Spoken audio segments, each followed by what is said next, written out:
Hey everyone, and welcome. Okay, let's jump right into this. Today's explainer is a bit different. We aren't looking at some dry historical event or crunching data. Instead, we're taking a really deep dive into a deeply personal, incredibly powerful letter. It was written by someone named Rayo, and honestly, it serves as this profound primary source on the human experience. It's all about identity, survival, and the absolutely grueling journey to just find yourself. We're going to unpack this text together, really look at the mechanics of her personal journey, and see what it can teach all of us about resilience. Look at how this text starts. It's got this incredibly arresting hook. The author writes, "Dear zindagi, dear life, today I want to ask you a question." Right away, we're pulled into this raw, intimate space.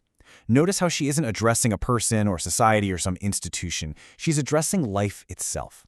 By personifying life like this, she sets a tone that's sweeping yet so intensely vulnerable. It kind of invites us to just sit quietly and listen to a conversation between a soul and its very existence. So, let's get into Section 1, A War with Oneself, the Internal Conflict of Identity. You know, we hear so much discourse around external battles when it comes to identity, right? But Rayo presents this really profound internal dilemma. She asks life, was I weak or did you force me?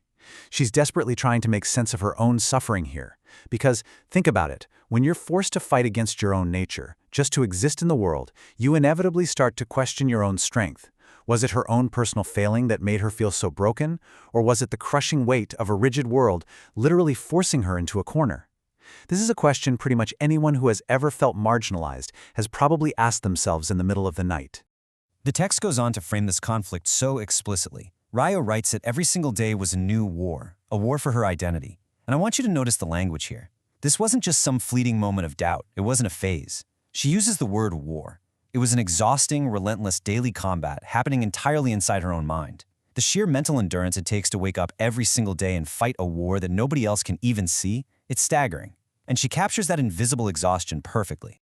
And this visually captures the core tension of her early journey. She was completely caught between this heavy burden of internal self-blame, asking, was the fault mine? And the painful external pressure, or the mindset of this world, when the entire world is telling you that who you are is somehow wrong, it's incredibly difficult not to internalize that, right? You start to believe the fault is yours. She's caught right in the crossfire here between deep self-doubt and total societal rejection. All right, moving on to Section 2, Embracing Truth and HRT. The turning point.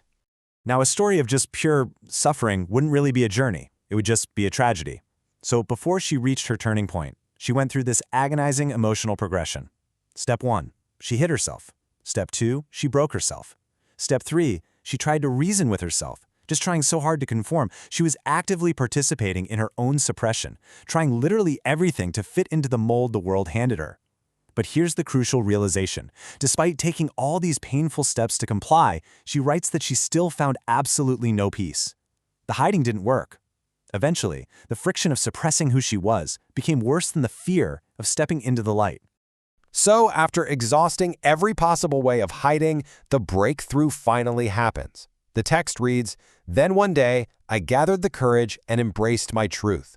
It's such a beautiful, profound moment of clarity. Now, that doesn't mean the fear just magically vanished, but it means her courage finally outweighed it. She made a definitive, conscious choice to stop running and fully embrace her authentic self. And here's how she manifested that truth in the physical world. She writes, with HRT, hormone replacement therapy, I restarted my life. This is highlighted as the definitive turning point in the letter.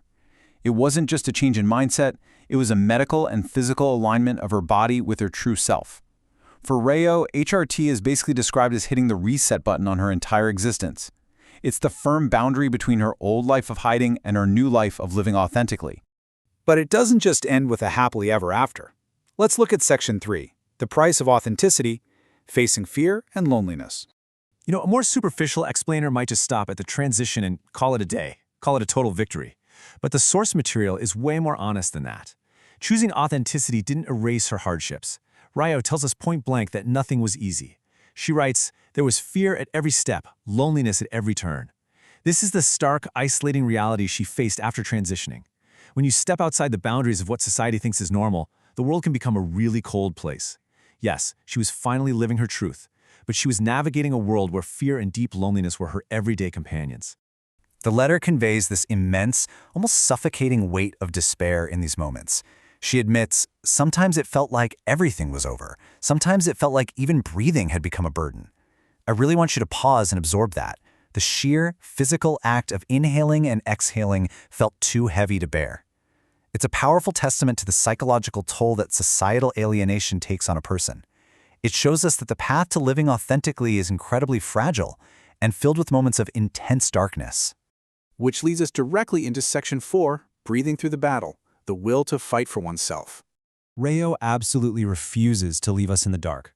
We see her unbreakable resilience right here. After describing all that loneliness, the fear, the burden of simply breathing, she writes, "But still, I did not give up on living." Honestly, that "but still" is the most powerful hinge in this entire text. It's this fierce, defiant refusal to let the world extinguish her. Despite all the overwhelming heaviness we just talked about, her fundamental desire to exist on her own terms won out. And from this incredibly personal struggle, she gives us this universal takeaway. She says, no matter how tough life is, one shouldn't lose oneself. And this is exactly why this text matters to everyone watching this explainer today, no matter your background. We all face pressures that try to shove us into little boxes, pressures that try to strip away our core selves. Rajio's journey is a massive reminder that the worst tragedy isn't having a tough life. The real tragedy is losing yourself in the middle of it. So here we are at the emotional climax of the letter. She writes, "I am still fighting, but this time for myself. The war isn't over. The struggle, it's definitely still there." But look at this incredible shift in her motivation. In the beginning, she was fighting a war against herself, right? Trying to hide and break her true identity. Now, she is fighting fiercely for who she is. All that energy she used to spend on suppression is now completely channeled into self-preservation and self-love. It's a total game changer. So how exactly does she sustain this fight? Well, she leaves us with her own calming mantra for those moments when life just gets too heavy. Wait a little, breathe, everything will be fine. It's a beautiful act of self-soothing. When the massive, macro struggle of life and identity gets to be too much, she just shrinks the timeline down to a single breath. Just wait. Just breathe. It's such a practical, incredibly grounding tool for survival. Rayo's letter to life really takes us through the darkest valleys of self-doubt and right into the empowering, though definitely difficult, reality of living your truth. As we close out this explainer, I want to leave you with a thought inspired directly by her journey. In your own life, with whatever challenges you're facing right now, are you fighting against yourself, or are you finally fighting for yourself? Think about it. Thanks for exploring this amazing source material with me. Take a breath and take care.